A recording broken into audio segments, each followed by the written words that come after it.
So we left off with 58.8 feet squared. That is our final answer for number 11. Now, to wrap out the ones that are straightforward, if we look at number 12, okay, number 12 over here. What is number 12? You guys should be saying, oh, it's a trapezoid. It's actually an isosceles trapezoid as well. So for this one, area for a trapezoid, 1/2 height times base 1 plus base 2. Okay, so we're going to use that formula. And remember, our bases are what sides? You should be saying right now, parallel sides, Mr. Elling. Perfect. Alrighty, so we're going to do 1/2 times, oh, what's the height of this? Tricky. So for this, height goes from the top to the bottom. Okay, so if we do that, we're going to have a little right angle in there. So this little green, if I outline it a little bit better, do the best I can here.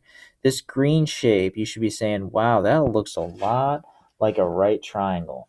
Yes, it does, because it is. Okay. So if we're looking at that one, okay, we know that this part from there to there, all right, over here is 7. And we got to figure out what these two pieces are. We know those two pieces are going to be equal to each other. So all we have to do is do 19 minus 7 and divide that number by 2, okay? So when we do 19 minus 7, that's going to give us 12, okay? And so then we're taking that 12 and divide it by the two equal parts. So what we're saying here is we have this right triangle where we have a 10 right here, right angle. And then we're looking for this side x, and we know this side over here is going to be 6, okay? It's going to be 6, and again, that's because we have this part is 7, all right? Meaning these two parts over here have to be 6. And all we did was we did 19 minus 7, divide that by 2, okay? So for this one, we got to figure out what x is, so we're going to do 10 squared minus 6 squared, and when we do that, we're going to get 64, and we take the square root of 64. That gives us 8. So 8 is going to be our height. Okay? 8's our height. So we plug that in for 8. So 1/2 times 8, and then we multiply our bases, which are our parallel sides, which are 19 and 7. So 19 plus 7.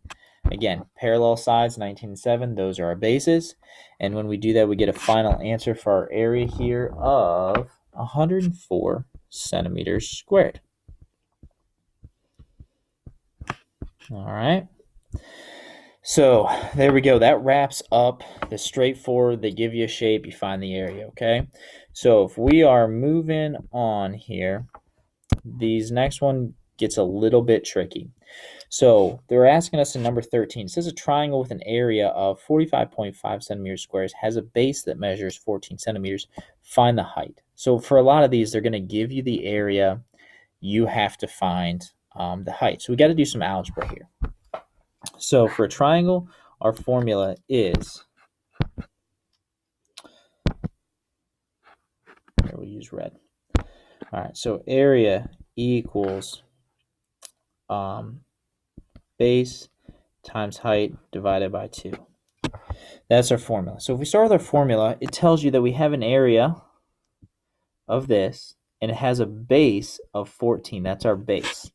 So plug that information in. If we plug that information in, we're going to get 45.5 equals 14 times h divided by 2.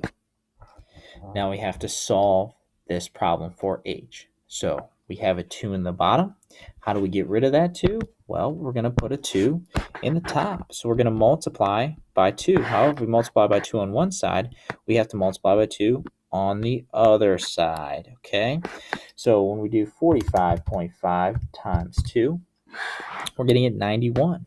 So we get 91 equals 14 times h. Now, we have 14 times h. The opposite of multiplication is division.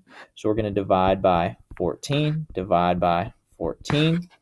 All right, and that means our height for this one is going to be 6.5.